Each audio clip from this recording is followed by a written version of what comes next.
Hi friends. రాత్రి అంతా ఆలోచించగా నాకు ఐడియా దొరికింది. ఇప్పుడు ఏం పని దొరకట్లేదు కదా, అందరూ మస్కట్, కువైట్ అలా వెళ్ళిపోతున్నారు. నేనైతే లండన్ పోతారనుకుంటున్నాను. లండన్ టికెట్ ఎంత ఉంటుందో కూడా నాకు తెలియదు. బట్టలన్నీ ప్యాక్ చేసుకున్నాను. అలా బట్టలన్నీ ప్యాక్ చేసుకున్నా, పచ్చళ్ళు ప్యాక్ చేసుకున్నా, ఎండు చేపలు ప్యాక్ చేసుకున్నా, చీపురు గడ్డలు ప్యాక్ చేసుకున్నా.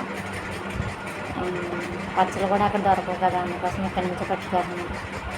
నెక్స్ట్ ఏంటంటే చీపురు గట్టలు అక్కడ దొరకవు అనేసి అన్ని చీపురు గట్టలు, ఈనుగు చీపురి, మెత్తని చీపురి అవి కూడా కట్ట పట్టుకెళ్తున్నాం. ఎండు చేపలు ఎన్ని రోజులు అవి కూడా పట్టుకెళ్తున్నాం. ఎందుకంటే అక్కడ దొరుకుతాయో బాగున్నారు మనకి తెలియదు.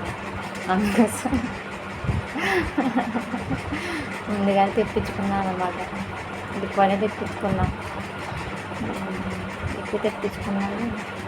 నెక్స్ట్ ఒకవేళ మిగిలినవి అనుకోండి అక్కడ అమ్మేస్తాను.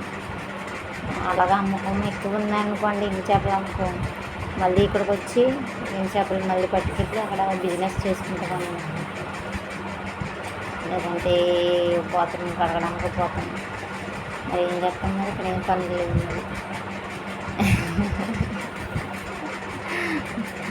ఏం పని లేకపోతే ఏం చేస్తాను చెప్పండి. బాత్రూమ్ కడుక్కోవడం, ఎండు చేపలు అమ్ముకోవడం చేసుకోవాలన్నమాట.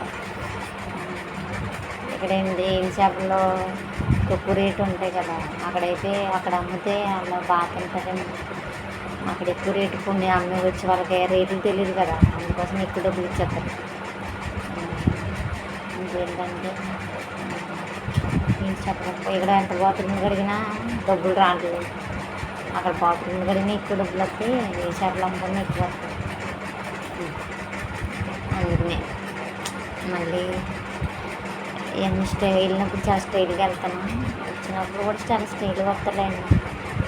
పని మాత్రం అక్కడ బాత్రూమ్ కడగని చేపలు అమ్ముకోవడం ఏం చేస్తాను.